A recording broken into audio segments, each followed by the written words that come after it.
Welcome to Talir. This is a place called Bud.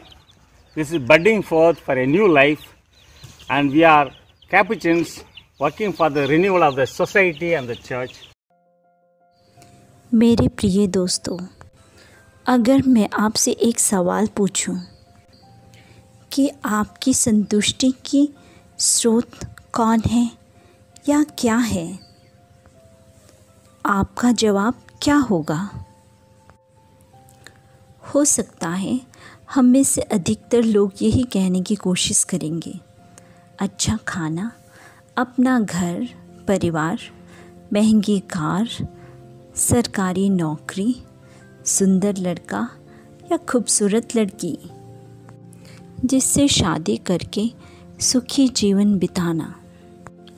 कुछ लोग अपने स्तर पर यह कहने की पूरी कोशिश करेंगे कि ईश्वर ही मेरा संतुष्टि का स्रोत है। आज हमें हर जगह असंतोष का सामना करना पड़ रहा है। हम असंतुष्ट हैं। हम अपने परिवारजन, हमारे घर, समुदाय सबसे असंतुष्ट हैं। हम दूसरों में दोष ढूंढते रहते हैं और चारों तरफ निराशा ही निराशा है। छोटी छोटी असुविधाओं में हम बड़बड़ाते हैं। आज के पहले पाठ में हम देखते हैं कि यहोवा ने तरस खाकर इस्राएलियों की परेशानी को सुनी और उन्हें खाने के लिए मन्ना दिया। एक असंतुष्ट जीवन जीने योग्य नहीं है। आज के पहले पाठ में हम पढ़ते हैं कि इस्राएली जाति कितना असंतुष्ट थे। यहोवा ने उन्हें मिस्र के दास्तां से निकाल लाया। फिरौन राजा के कहर से उन्हें मुक्ति दी। मरुभूमि में उनके हर ज़रूरतों को पूरी की। परमेश्वर ने उन्हें प्रतिज्ञात देश का वादा किया। फिर भी वे मिस्र की गुलामी का जीवन जीने से संतुष्ट थे।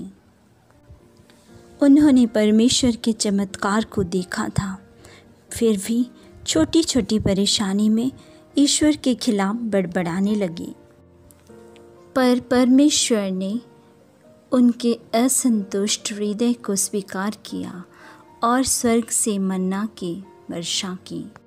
वे 40 वर्ष तक मरुभूमि में मन्ना खाते रहे, लेकिन उन्हें कुछ प्रतिबंध दिया गया था। वे सिर्फ एक ही दिन के लिए मन्ना इकट्ठा कर सकते थे। वह इसलिए क्योंकि ईश्वर चाहते थे कि इस्राएली जनता उन पर पूरी तरह से भरोसा करे। ईश्वर चाहते हैं कि मनुष्य उन पर पूरी तरह से निर्भर करें। ईश्वर हमारे सभी ज़रूरतों को पूरी कर सकते हैं, चाहे वह शारीरिक हो या आध्यात्मिक या मानसिक। मन्ना की सीमितता का दूसरा कारण यह है कि हम मनुष्य मन्ना से ज़्यादा यूखरिस्ट, जो जीवन की रोटी है, उस पर ज़्यादा महत्व दें। यूखरिस्ट जो स्वयं प्रभु यीशु हैं। भजनकार इस्राएलियों से कृतज्ञता में जीवन व्यतीत करने के लिए कहते हैं, ताकि आने वाली पीढ़ी ईश्वर के महान कार्यों को जान सके। उन्हें पता चले कि उनके पूर्वजों ने जो मन्ना खाया था वह स्वर्गदूतों की रोटी थी।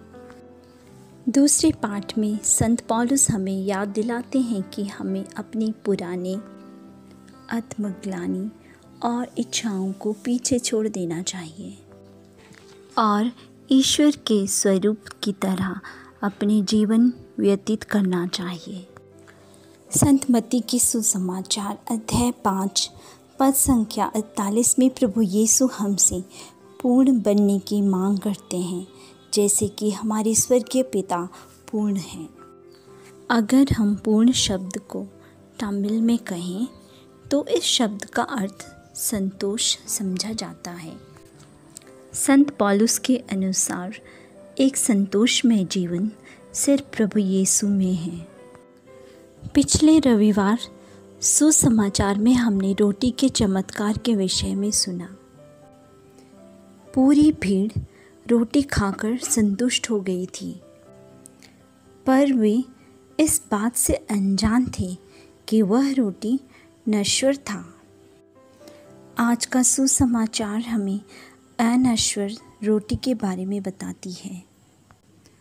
वह अनंत रोटी प्रभु यीशु है। नश्वर रोटी तो सिर्फ हमारे भूख को संतुष्ट कर सकता है, जीवन में संतुष्टि नहीं ला सकता है, आध्यात्मिक भूख को नहीं मिटा सकता है। सिर्फ प्रभु यीशु हमें अनंत संतुष्टि दे सकते हैं। आज हमें यह जानने की आवश्यकता है कि हम न केवल भौतिक प्राणी हैं बल्कि आध्यात्मिक भी हैं। पर ज़्यादातर लोग शरीर के बारे में ही चिंता करते हैं।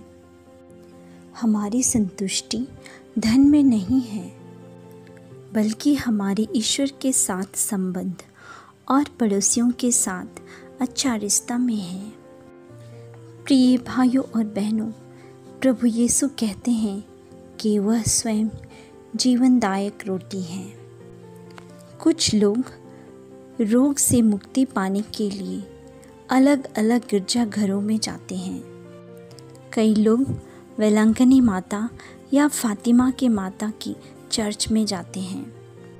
लेकिन मिस्टर बेनी, जो एक सुसमाचार प्रचारक हैं, कहते हैं कि सबसे ज़्यादा चमत्कार प्रार्थना सभाओं में नहीं बल्कि पवित्र यूखरिस्त में हुआ है। जी हाँ दोस्तों, आज हमें सबसे ज़्यादा प्रभु यीशु की यूखरिस्त में उपस्थिति की ज़रूरत है। हे प्रभु यीशु, आप मेरे आनंद और मेरे जीवन की पूर्णता का स्रोत हैं।